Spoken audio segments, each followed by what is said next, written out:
y volvemos a compartir pantalla. Bueno, y acá entonces, está bien, estoy grabando y compartiendo. Y bueno, y acá estaríamos viendo una estructura, entonces, este proceso de germinación no siempre es automático y la planta tiene que encontrar, la semilla tiene que encontrarse en las condiciones adecuadas para poder hacerlo. A ver, también lo mismo, ustedes lo deben haber escuchado, que hay un montón de sistemas que le hablamos hoy para escarificar las semillas para que puedan germinar de determinadas variedades, qué sé yo, por ejemplo, no sé, en las semillas de pino, por ejemplo, cuando mi viejo tenía el vivero, para poder hacer que germine las semillas de pino tenía que meterlas en la heladera antes de hacerlas germinar. Yo no sé si eso es ahora todavía o no, pero era un proceso que necesitaban pasar determinada temperatura para poder germinar. Hay otras que hay que lijarlas, hay otras que hay que plantarlas dentro del fruto y de ahí germinan, otras que si las secás no germinan. Es decir, existe una infinidad de procesos que tienen que ver con la adaptación de la semilla, de la especie, para nacer cuando y en el lugar que más le convenga para la preservación de esa especie. Ustedes tienen que pensar que el proceso reproductivo, nosotros, como hablábamos hace un ratito, lo vemos desde el interés nuestro de comer una fruta o de vender una fruta. La planta lo ve desde el interés de ella de generar nuevos seres, de preservar la especie. Y ahí se nos difiere un poco los intereses. Por ejemplo, uno de los contrasentidos más grandes que tiene este estudio, que yo siempre digo, es esa búsqueda permanente de los frutos sin semillas. ¿Para qué la planta puede llegar a querer hacer un fruto si no tiene semillas? No tiene sentido desde lo...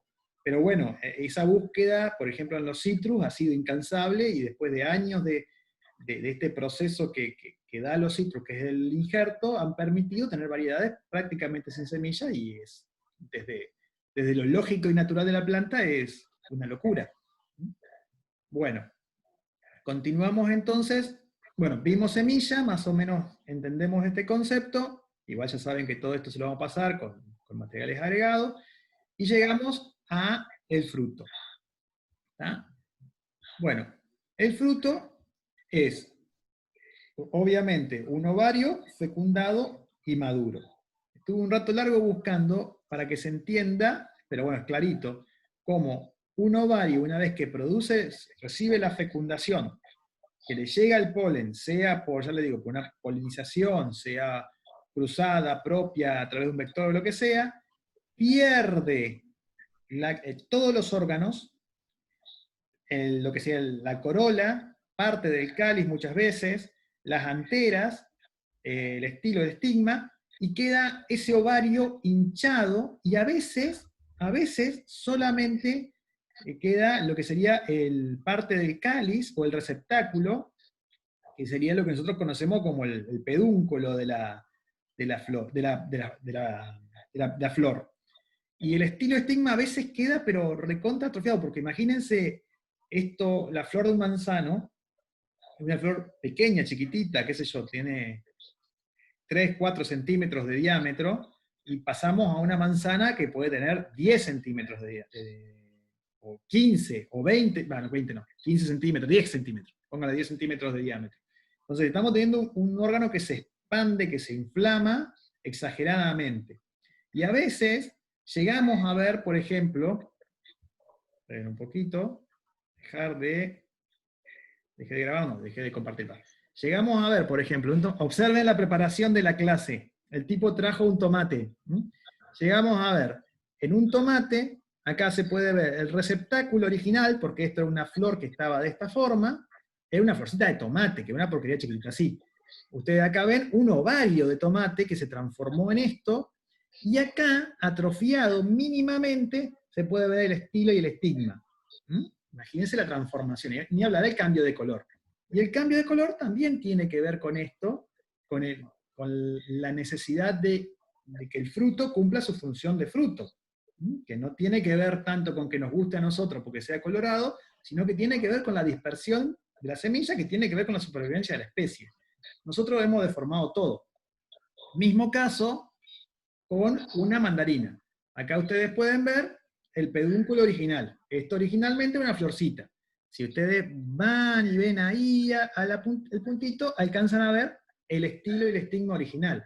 Esto era una flor, y de esto había 4 o 5 más. Eran varios carpelos que terminaron transformándose en esto, un fruto, un ovario fecundado y maduro. Ahora vamos a ver con compartir pantalla. Acá. Entonces, acá lo podemos ver, esto pasa en prácticamente todas estas plantas que nosotros vamos a estudiar. Insisto, hay un montón de otros tipos de frutos, qué sé yo, pero nosotros nos vamos a ir guiando por esto porque realmente son mayoría. El fruto en sí tiene una función, después vamos a ver los tipos de frutos y otras cosas. Hoy nosotros vamos a ver un poco la función del fruto, que tiene que ver con la diseminación de las semillas. Semillas fecundadas que eventualmente van a dar nuevas plantas. Ese es un poquito el... Y si ustedes, a ver, déjenme ver un poquito que tengo para abajo. Sí, si ustedes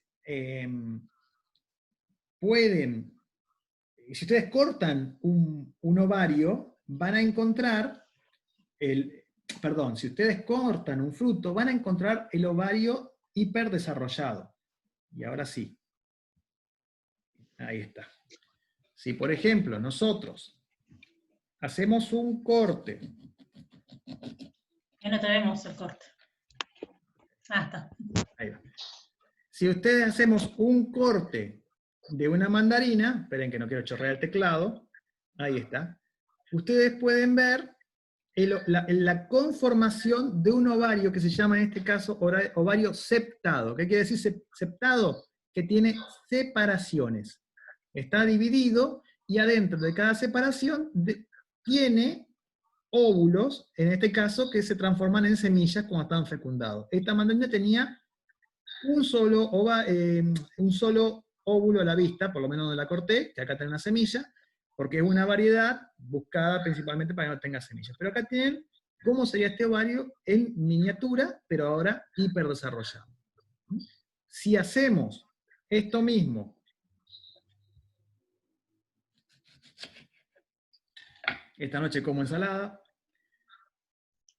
si cortamos un ovario de un tomate, acá encuentran cómo se configura el ovario del tomate. Esto, microscópicamente, si lo cortamos en verde, lo vamos a encontrar así. La conformación de un ovario también es específica de las diferentes especies. A medida que ustedes lo van cortando, van a ir encontrando este tipo de cosas. Este es un práctico que hacemos. Ahora, una pregunta para la clase. A ver, aunque no me crean, esto es una zanahoria, es lo que encontré en mi cajón de verduras. Pregunta, ¿qué tipo de fruto es una zanahoria? Una raíz. Exacto. La zanahoria no es un fruto, es una raíz. De hecho, es una linda herramienta y un lindo ejercicio que nosotros podríamos hacer en el laboratorio, cortándola. Si ustedes alcanzan a ver más o menos ahí, se puede diferenciar los tejidos vasculares.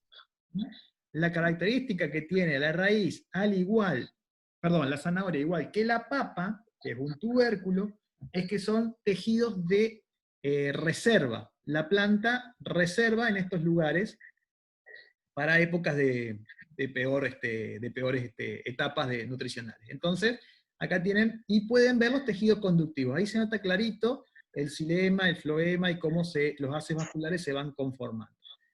Esto lo podríamos ver en forma, por ahí, más microscópica. Pero, volviendo un segundito, y ya me dio para pasarla a Mariana, cuando nosotros vemos frutos, van a ver que existen montones de frutos. Eso lo vamos a ver la próxima clase, porque es enorme la variedad, es gigante, es inacabable la variedad de frutos que hay. Nosotros vamos a ver algunas divisiones generales para poder comprenderlas, más o menos a grandes rasgos, cómo se desparrama el tema, pero bueno, Los frutos existen montones, pero lo vamos a ver la clase que viene. Pero lo que tenemos que entender, con lo que nos tenemos que ir hoy, es que tienen tres funciones principales. Contener y proteger las semillas mientras se desarrollan, hasta que llegan a ser semillas funcionales, contribuir a la dispersión, y en esto el fruto carnoso, como por ejemplo un tomate, tiene que ver con un animal que se lo come y se lo lleva a otro lado, pero también tenés semillas que tienen determinadas estructuras que les ayudan a dispersarse, como pueden ser la semilla del abrojo, que se engancha en la piel de un animal y la lleva a cualquier lado, y ahí es donde se reproduce, perdón, donde vuelve a crecer, o la semilla de un diente de león, que son o una sámara o disámara una sámara de un fresno, que tienen la capacidad de caer lentamente y dispersarse con el viento, o un montón de estrategias de dispersión que tienen todas las semillas, es decir, contribuir a la dispersión, y en este caso de los carnosos, atraer a los animales para que favorezcan su dispersión. Muchas veces dentro de los procesos de escarificación también existe, por ejemplo, el que un animal se lo coma, los jugos digestivos de ese animal ablanden la cutícula de la semilla y puedan germinar donde el bicho lo haga, ¿no? Es parte de ese proceso. Y bueno, y hasta acá voy a llegar hoy con el tema frutos. ¿Tá? Y ahora le paso la posta a Mariana. Bien. Panchi,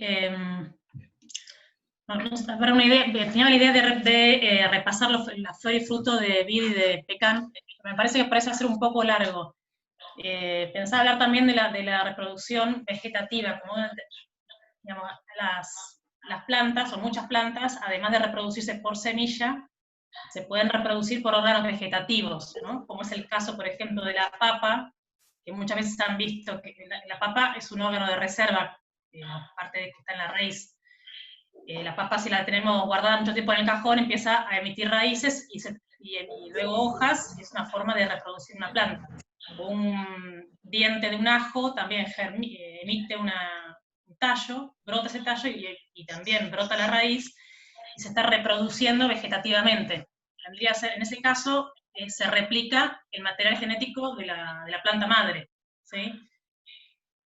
Y me quería repasar, como la clase pasada vimos el tema de yema y de tejido meristemático, con la intención de tratar de hacer algún práctico. Tengo acá una ramita de vid, a ver, cortada, ya senescente, ¿no? Con las hojitas secas. Esta planta, que podría ser un sarmiento recién podrido, una planta que tengo acá en mi casa, ¿no? Y podría ocurrir también con las ramas cortadas que debe tener José Luis de su ciruelo, ¿cierto? En esta planta tenemos en cada, donde había una hoja, tenemos las yemas axilares, digamos, ¿no? No sé si se llega a ver ahí, o acá, por ejemplo, en donde había una rama, acá, por ejemplo, se cayó la hoja y quedó la yema, creo que eso se ve un poquito mejor. Nosotros con esto, con un tallo, podemos hacer una reproducción vegetativa, es decir, generar una nueva planta a partir de un trozo de tallo, ¿sí? Cada tallo tiene nudos y entrenudos. Esto se llama entrenudo y este es el nudo. Donde estaba en cada nudo había una hoja y su respectiva yema axilar, ¿sí? Nosotros tenemos que lograr que un pedazo de tallo genere raíces y las yemas broten para dar un nuevo tallo con sus hojas y frutos. Entonces, con una tijera, te invito a José Luis a hacer lo mismo con tu tallo de ciruelo, o lo pueden hacer, el que tiene una parra lo podría hacer, pensé que por ahí si estaba en Neuquén, lo podría hacer con su parra, que mando fotos, o, por ejemplo, con un rosal también anda muy bien. Tratamos, digamos, la idea sería dejar solamente el tallo, eliminarle, en el caso de la vid, las ramitas, o sea, las hojas viejas y los zarcillos, ¿sí? Con una tijera.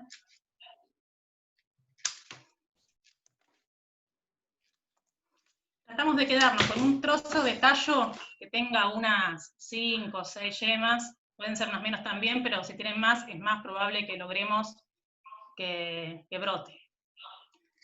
Entonces,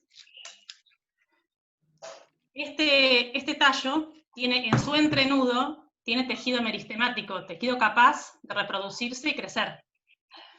Esto cuando está en la planta madre, antes de cortarse, puede ocurrir que la rama se doble, toque el suelo, y al ponerse en contacto con el suelo, ese entrenudo, ese tejido que está en el entrenudo, emite una raíz, y se forma un acodo. Después, cuando esa raíz hace brotar la yema que quedó del otro lado de este entrenudo que se enterró, va a brotar las yemas que quedaron a continuación, luego puede separarse de la planta madre y quedar una planta nueva independiente. ¿Sí? Sería una reproducción vegetativa por acodo. En este caso, ya la tenemos cortada y haremos una reproducción por estaca. Entonces, podemos colocar esto, se puede poner unos días en agua previo o directamente en una maceta con un suelo fértil, abonado, y enterramos por lo menos 2 yemas. Podrían ser 3 también, según el tamaño de la maceta que tengamos ahí. ¿Sí? 1, 2, 3. La entierran en una maceta y quedan las demás yemas hacia arriba. ¿Sí? Esto lo riegan y se puede agregar alguna solución enraizante que hay en los viveros comerciales, o les voy a pasar una receta de una casera que se hace con lentejas y funciona muy bien, a mí me ha dado muy buen resultado. Lo van regando con la solución, en este caso le puede ser la de lenteja, porque la lenteja libera una sustancia que es enraizante, una hormonas enraizantes. Y después de varios días, digamos, durante el invierno, pues, se va desarrollando la raíz, o se va a ir desarrollando el meristema que tiene acá en estos nudos que quedaron enterrados. Y llegando a la primavera van a ver que se van a ensanchar, engrosar las yemas que quedaron en el tallo superior y van a empezar a brotar. ¿Sí? Para que sea exitoso, o sea, siempre hay un porcentaje de error, así que es bueno hacer varias, en varias macetas, y bueno, tratar de que prosperen las más posibles, ¿sí? Entonces ahí van a ver bien, van a poder ir observando cómo se desarrolla una yema, cómo se va transformando en un nuevo tallo, y bueno, si eso ocurre es porque la raíz está bien desarrollada. También pueden sacarla de la maceta y ver la raíz, pero quédense tranquilos que si se desarrollaron las que quedaron afuera, es porque la raíz se desarrolló.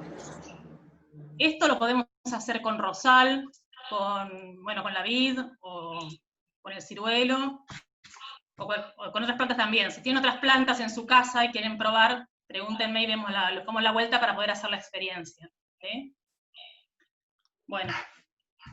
Eso ahora entonces cuando están las yemas, ¿no es cierto? Claro. Ahora lo puedes hacer. Agarrá tus ramitas que cortaste, tratá de dejar el tallo principal, eliminarle los brotes que tenga, y prepararlas, puedes ponerlas un tempito en agua y ya después las pones en una maceta, enterrando por lo menos 2 yemas. Ajá. ¿Sí? Y las dejas las otras Al descubierto, afuera. Afuera. Y bueno, las pones en un lugar que es del sol, en lo posible protegidas de heladas, que no quede muy expuesta a una helada, y lo vas a ir regando. Les paso la receta del enraizante para que la riegues con el enraizante para promover el desarrollo de las raíces. ¿Sí? Y mandanos alguna foto si funciona. Ahí está. Ahí te muestro algunas ramitas que tengo ahí, te voy a buscar ahora y te traigo. Ah, bueno, dale. Leandro o Pablo, ¿tienen alguna parra cerca o una planta de vid? No, yo no tengo. Yo lo que tenía acá en mi patio era árboles de limón y naranja, pero se secó todo, así que no. Estoy medio alejado con los frutos y eso acá en la ciudad. Bueno, capaz podemos conseguir algunos para compartir, en algunas formas darles o poner un punto que puedan pasar a buscar y hagan su experiencia. Bueno. Les aviso por el grupo. ¿Vos, Pablo, tenés? Sí, yo tengo varias vides hechas de semilla. Pero de semilla. De semilla. Recién ahora vi todo el proceso, recién ahora han dado las ramas, y bueno, tienen las yemas, están... no sé ni de qué variedad son, porque hace tiempo me dispuse a querer, a tener una una pequeña viña casera. Entonces empecé Ajá. a juntar semillas. Y así, ¿Con semillas de las uvas juntaste? Sí, ¿O de sí. dónde? Ah. No, sí, de las uvas. Y entonces no sé ni de qué variedad son, porque algunas tienen una hoja grandota así, otras tienen hojitas chiquititas, así que no tengo ni idea de qué es. Varía mucho la forma de la hoja también, según cómo sea la Exacto. forma, los lóbulos estos, es diferente Exacto. según la variedad. Exacto. Tenía algunas hojas que eran preciosas, no sé ni qué. Bueno, si tenés posibilidad de juntar de algún vecino o algo, de alguna parra, de algún viñedo, ramitas, es más fácil reproducirlas, digamos, un poco más rápido, capaz reproducirlas de esquejes que de semilla. Sí. También. Voy a...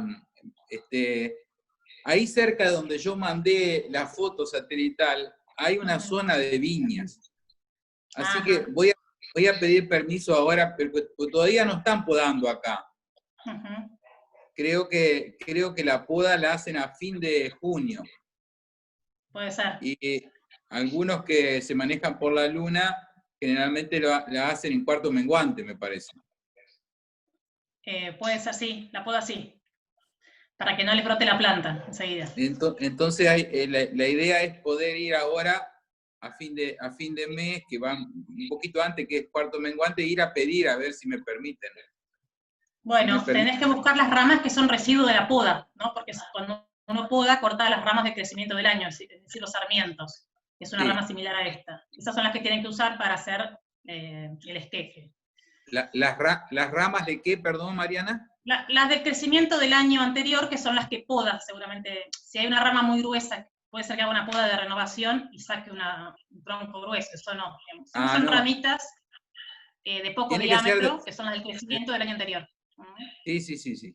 Y es bueno capaz que la no de la madera, sino de... Claro.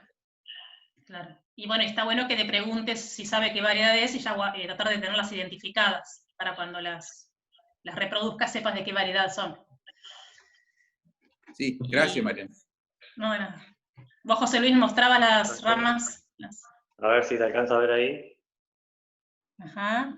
Tiene toda la yema, no hace foco ahí. A ver. ¿Esto de arriba es una yema apical? Esta sí, no hace ¿Sale foco. de la puntita? Sí. Bueno, para hacer la reproducción de esqueje es conveniente que le cortes la yema apical, para que fomentar que broten las laterales, que son todas las que tenés en el resto de la ramita. Esta sí es una ramita más... no hace foco, a ver. Un poquito más gruesa, capaz. Esta es más gruesa, no tiene... Esta está cortada también arriba. Bien. Y acá se nota como que creció el año pasado, ¿no? Claro. Ajá, bien. Claro. Sí, bueno, sí. Para hacer la reproducción por esquejes, usa el tramo de crecimiento del último año. Este que tenemos acá. Claro, sería esta. Sí. Desde acá, desde este codito para arriba. Exacto. Y enterrar 2 o 3 yemas. Una cosa que vas a ver, que vamos a ver mucho después cuando hagamos trabajo con la vid y cuando vean que brota, es lo de la dominancia apical, la dominancia de la yema apical. Muchas veces el crecimiento apical, la dominancia, la yema creciendo en forma apical, inhibe a las que están abajo. Entonces, ustedes lo habrán visto, que cortan la de arriba y automáticamente empiezan a brotar las de los costados, porque en realidad hay una inhibición de la apical hacia lo de abajo, y a veces eso se convierte en un problema, porque después empezamos a ver los sarmientos que se van enredando y no generan nuevos sarmientos hacia los laterales, que es lo que buscamos a veces. Claro. Depende de la planta. En este caso, yo la mostré acá, bueno, yo la corté, no les mostré, me olvidé de contarles eso. Pero es importante cortarle la yema apical, la parte superior del tallo. Y te recomiendo, José Luis, que hagas varias en diferentes macetas, porque algunas van a brotar y otras no. No es 100% exitoso. Está bien. Así vamos compartiendo esos avances. Bien. Y bueno, vamos a ver cómo hacemos para que todos puedan tener. ¿Vos, Leandro, dónde estás? ¿En Colón o en San José? No, yo soy de Concepción. Ah, de Concepción. Y acá está complicado, no te dejan entrar ahora. No, estoy complicado, ¿eh? Bueno, pero por ahí podés ir al viñedo de Daniel Jiménez, es un profesor de la Tecnicatura que tiene su viñedo, el que vimos en el trabajo, que tiene su viñedo en Concepción. Capaz podemos después, cuando estén podando, no sé, ver alguna forma, si seguimos en la misma situación, de que te haga llegar alguna ramita. Bueno, Vamos a podría riendo. hacerse así. Bueno, Bárbaro. Bueno, Panchi, no sé si querés que repasemos esas frutas o retomamos la clase que viene con eso. No sé por el tiempo. Está silenciado. Como quieran, ¿qué hora es? Son las 19:40. Como Sí. quieran. No Bueno, tengo si quieren, problema. en 5 minutos repasamos y cerramos la clase Repasemos, veamos. aplicando la... Dale, rápidamente hagamos un repaso de Estoy la... compartiendo yo ahí mi pantalla. Dale. ¿Te dejo? Ah, esperen que ya compartí, pero no. Ujú. No sé si tengo que habilitar algo porque esa es la única... A veces... No, ahí está. Volvemos a esta. ¿Ahí me ven? ¿Ven mi pantalla? ¿O No, no? por ahora no. No, a ver. El anfitrión inhabilitó la función de compartir las pantallas, dice. Bien, y a mí no me pide ni permiso ni nada para... no, acá. Varios participantes pueden... Ahí está. A ver ahora. Me Bien. siento el rey Ok. del Zoom. Es el dueño de la pelota. Claro.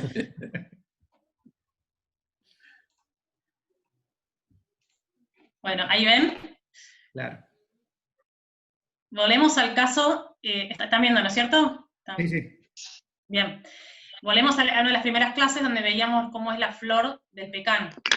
Ahora que Panchi explicó más profundamente cómo se conforma la flor, podemos volver a entender, a interpretar cómo es la flor del pecán, que tiene dentro del mismo árbol flores femeninas y masculinas.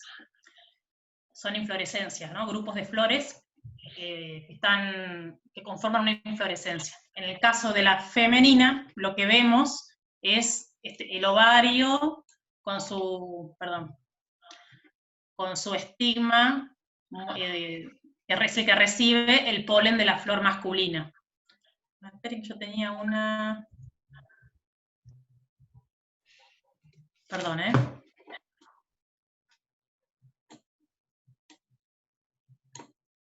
Bueno, acá está más de cerca, pero está bien.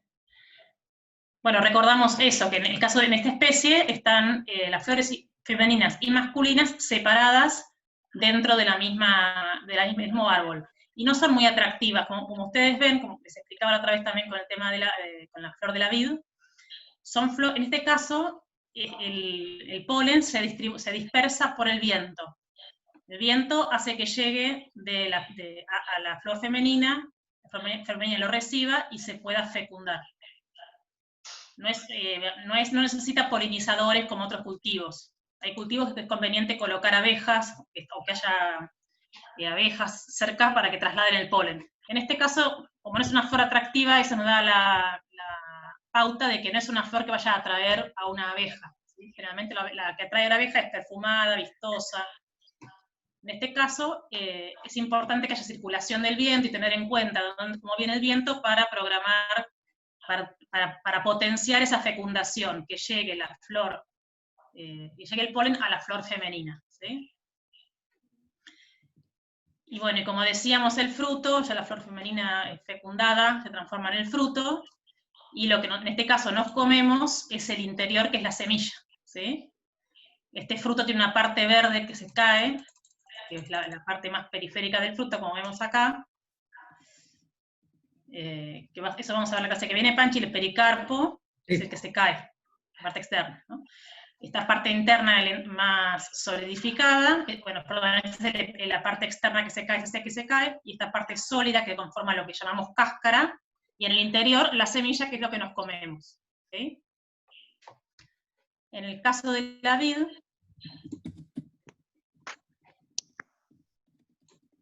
un momentito que teníamos por acá la flor, que la vimos la semana pasada.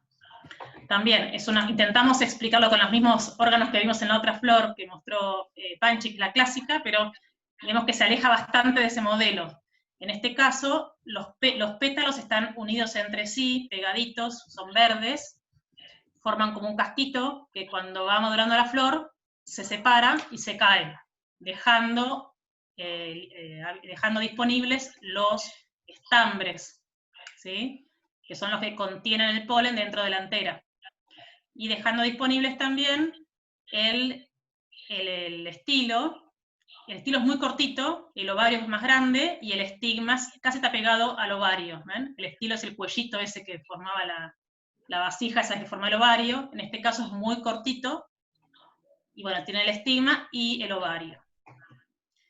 El polen, en este caso, la inflorescencia tiene el órgano masculino y femenino en la misma flor y se autofecunda. ¿Sí? El polen se llega al óvulo, que es el que son las futuras semillitas. Bueno, acá la tenemos en foto, que es la que también habíamos visto. Ven que son chiquititas, verdes, y decíamos que es algo que es poco vistoso. Normalmente cuando las vemos ya está casi formado el fruto, porque son chiquitas, no son muy vistosa la flor en sí. Y bueno, luego se forma el fruto, que lo que nosotros comemos en este caso no es la semilla como era en el pecan, sino es la pulpa, que es lo que era la pared del ovario y todo ese tejido de reserva que está entre, digamos, no de reserva, porque el reserva hablamos de la semilla que tiene su reserva, todo el tejido que se llama un mesocarpo, que se desarrolla en el interior del fruto. ¿Sí? En un futuro, cuando esto cae al suelo y quiera germinar, estos también son azúcares que se van a disolver para nutrir a la futura semilla. O serán alimento del animal que se lo come y lo dispersa. ¿Sí? Bueno, eso brevemente. Les muestro más un esquemita acá de lo del crecimiento, que lo agregué ahora, para que les siga explicar junto con lo del tallo. Este tallo, esta es una planta de vid, con el tronco, digamos, el tallo sería viejo, digamos, de varios años de crecimiento. Esto que vemos acá, este pedazo cortito de tallo, es lo que se había dejado cuando se podó el invierno anterior, con algunas yemitas, y esto es el crecimiento de un año que creció de la yema que se había dejado, una yema que se había dejado, ¿sí? Si ustedes empiezan a prestar atención, cuando vayan a un viñedo, los tallos que cargan las uvas, que sostienen las uvas que se producen ese año, son estos tallos que crecen, son del crecimiento de ese año. O sea que cuando se podó, quedó este cortito acá. Cuando empezó en septiembre, en la primavera, se desarrolla todo este tallo, y ya hacia el final de la primavera florece, da el fruto, y a fin del verano terminamos cosechando el fruto. O sea, todo este ciclo, todo esto se da en un ciclo productivo. ¿Sí? Que es lo que yo ahora corté y les mostré el tallito. ¿Sí? Ya cuando se secó la hoja, ya había perdido el fruto, se secó la hoja y tiene un corte y permite reproducir otra planta. ¿Sí? Espectacular. Bueno. Entonces, Bueno, acá con este esquemita vemos también que pueden llegar a ver en una planta de vid que hay yemas también en el tallo, y pueden crecer una yema de repente, dar un tallo, que digamos, se puede llegar a formar, o incluso del tronco, que son ramas que generalmente se eliminan. sí, Acá este pitón es como queda al podarlo. el reconocimiento y el manejo de las yemas es básicamente el corazón del asunto de la poda. Tenés que saber cuáles son las que te interesan y manejarlas pensando.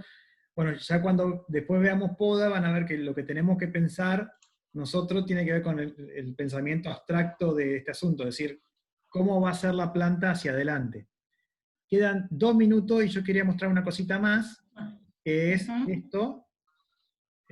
Comparto la pantalla, que es la de en este caso la de la citrus, que esta sí es una flor completa más tipo manual, donde tenemos el ovario, donde tenemos las anteras, se hace la polinización es ya casi más de manual, tiene sí muchos ovarios, muchos carpelos en una misma flor, y lo que sí tiene esto, quizás como dato curioso, es la duración del proceso.